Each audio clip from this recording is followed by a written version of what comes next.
Lanjut ke soal berikutnya, ke part 2 dari lulusan rangkaian AC. Sekarang nih soalnya disusahin ya, jadi nggak prosedural. Kita lihat langsung nih, ada rangkaian bolak-balik, punya sumber tegangan epsilon RMS 15 volt. Jadi ini 15 volt itu RMS-nya ya. Terus ada frekuensi 120 Hz, ada resistance 100 ohm, ini R berarti. Kemudian kita punya induktor 100 mili Henry, ini L-nya, disusun secara seri. Oke, jika sebuah kapasitor C1 dipasang seri dalam rangkaian ini harus menyusul tegangan dengan beda fase sekian. Tapi kita nggak tahu C1-nya berapa. Kalau C1 disusun paralel dan kapasitor lain C2 ada resonansi. C2 juga nggak tahu berapa. Nah, sekarang kalau C2 ini pasang seri doang, jadi gimana nanti rangkaiannya? Oke, jadi kita tebak-tebakan gitu ya, C1-nya berapa, C2-nya berapa, kayak gitu. Nah, ini kita lihat ada frekuensi di sini. Jadi kita bisa langsung nyari omega, itu 2πf rumusnya.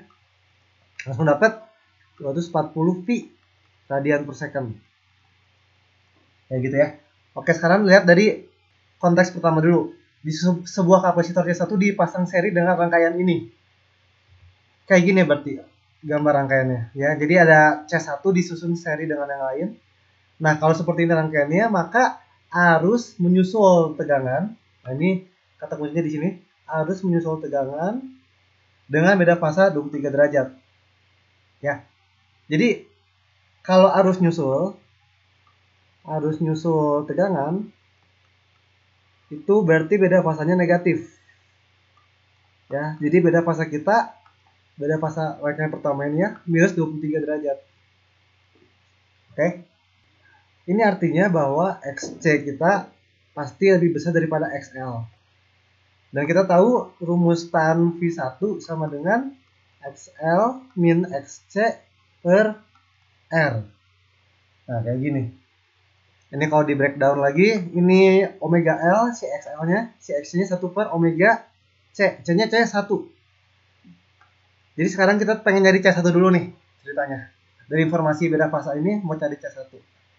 Oke, ini bisa dimodifikasi ya. Ini nanti jadi 1 per omega C1 sama dengan omega L dikurang R tan V1. Nanti kita dapat rumus C1 sama dengan 1 per omega L dikurang R tan V1. Jadi ini mah pindah ruas aja ya. Pindah ruas aja. Sekarang kita hitung langsung. Omeganya udah tahu ya. 240 pi. L-nya tahu nih 100 mili Henry. R-nya tahu 100 ohm. V-nya tahu ya. V-nya min 23 derajat. Kalau kita masukkan nanti dapat C1-nya itu sebesar 1,125 kali 10 pangkat min 5 farad. Oke ya, ini C1-nya nih. Mungkin kita keep dulu, karena dia bakal digunakan di tahap berikutnya. Kemudian kita lihat kasus keduanya. Jika C1 disusun paralel dengan kapasitor lain C2, maka ada resonansi pada rangkaian. Nah, jika demikian, berarti nanti rangkaian kita jadi seperti ini. Jadi di sini ada R, ada L, kemudian C-nya disusun secara paralel. Gitu. Nah, terus kata di soal, ini terjadi resonansi. Apa itu resonansi? Resonansi adalah keadaan ketika nilai XL sama dengan XC. Kayak gitu. Nah, ini nanti kalau dimasukkan, ini omega kali L, ini 1 per omega kali C, kita nanti akan memperoleh pada resonansi berlaku rumus ini. Omega sama dengan 1 per akar LC. Nah, C kita itu kan di paralel ya, jadi tulisnya CP gitu ya. C paralel. Ini sama dengan 1 per akar L C1 plus C2. Kan kalau paralel kapasitor dijubahin aja. Kayak gitu. Jadi omega kita nanti seperti ini. Kalau resonansi berlaku rumus seperti ini. Lanjut ya. Ini bisa dikuadratin biar akarnya hilang. 1 per L C1 plus C2. Jadi nanti kita dapat ya C2-nya itu nanti sama dengan 1 per omega kuadrat L dikurang C1. Pindah ruas lagi aja, pindah ruas, kita dapat C2 sama dengan sekian. Jadi dari sini kita bisa hitung C2-nya. Kita lihat lagi omeganya udah tahu ya, omeganya 240 pi, L-nya tahu 100 mH, C1-nya udah dapat di soal yang ini. Nah, jadi nanti dihitung-hitung kita akan peroleh 6,34 kali 10 pangkat min 6 farad. Ini C2-nya. Oke, jadi kita udah tahu nih ya, C1 berapa, C2 berapa. Sekarang masuk ke konteks yang ketiga. Jadi, jika sekarang hanya C2 yang dipasang seri dengan rangkaian, gambarkan diagram fase rangkaian serta persamaan bagi arus. Oke, seperti itu. Kita lihat ya rangkaiannya jadi seperti apa. Sekarang mah jadi tinggal gini doang nih ya. Cuma dipasang dengan C2. Nah, oke, kita kan mau ngitung itu ya, fasor dan segala macam. Alangkah baiknya kita hitung lagi XL, XC gitu. XL berarti omega kali L. Ini adalah 1 per omega C, C-nya C2. Nanti kita akan peroleh dengan angka-angka yang udah didapat ya. Ini 75,4 ohm. Kemudian yang ini 209,3 ohm. Nah, jadi kelihatan ya, XC-nya lebih besar daripada XL. Jadi kita tahu di sini pasti negatif lah pokoknya ini. Beda fasanya. Nah, sekarang kita hitung aja Z. Kan kita mau nyari arus nanti ya. Z-nya R kuadrat plus XL min XC kuadrat. R-nya tahu ya. R-nya yang ini 100 ohm. Nanti kita peroleh Z kita itu 167,14 ohm. Kemudian kita hitung beda fasa. Karena kita mau gambar fasor. Tan V2 berarti ya. Ini XL min XC per R.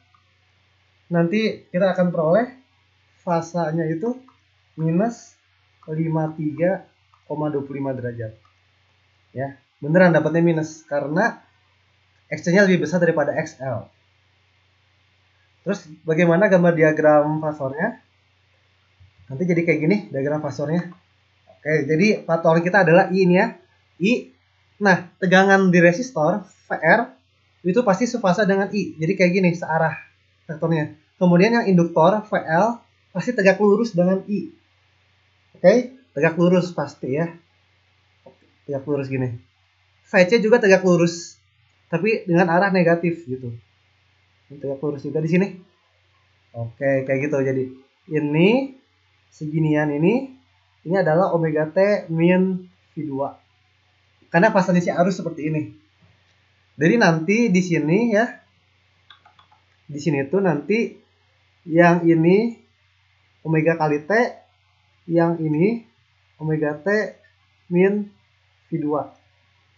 Kayak gitu. Ini gambar diagram fasanya. Jadi arusnya mendahului epsilon. Arusnya di atas si tegangan ini. Oke, ini diagram fasornya. Oke, sekarang kita bisa cari ininya ya, persamaan bagi arusnya. I sama dengan I max sin omega T dikurang fasanya. Nah, kita kan taunya RMS ya. Kita punyanya epsilon RMS nih, 15 volt. Jadi kita carinya IRMS dulu aja. IRMS berarti sama dengan epsilon RMS dibagi dengan Z. Dibagi dengan impedansinya. Itu nanti menghasilkan angka 0,09 ampere.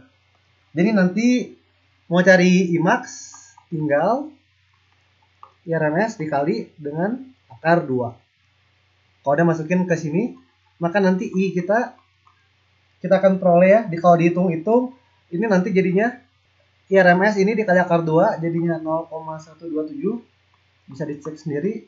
Sin omeganya tadi 240 pi T. Kemudian beda fasanya tadi ya 53,25 plus 53,25 derajat. Nah, ini persamaan bagi arusnya. Kurang satuan, ampere. Ampere satuannya. Nah, sip. Oke, jadi ini jawabannya sama bagi arusnya. Seperti itu jadi kira-kira cara kerjanya ya. Oke, sekian untuk pembahasan soal kali ini. Semoga ini membantu kalian dalam rangkaian LLC lebih lagi. Sampai jumpa di video berikutnya. Thank you.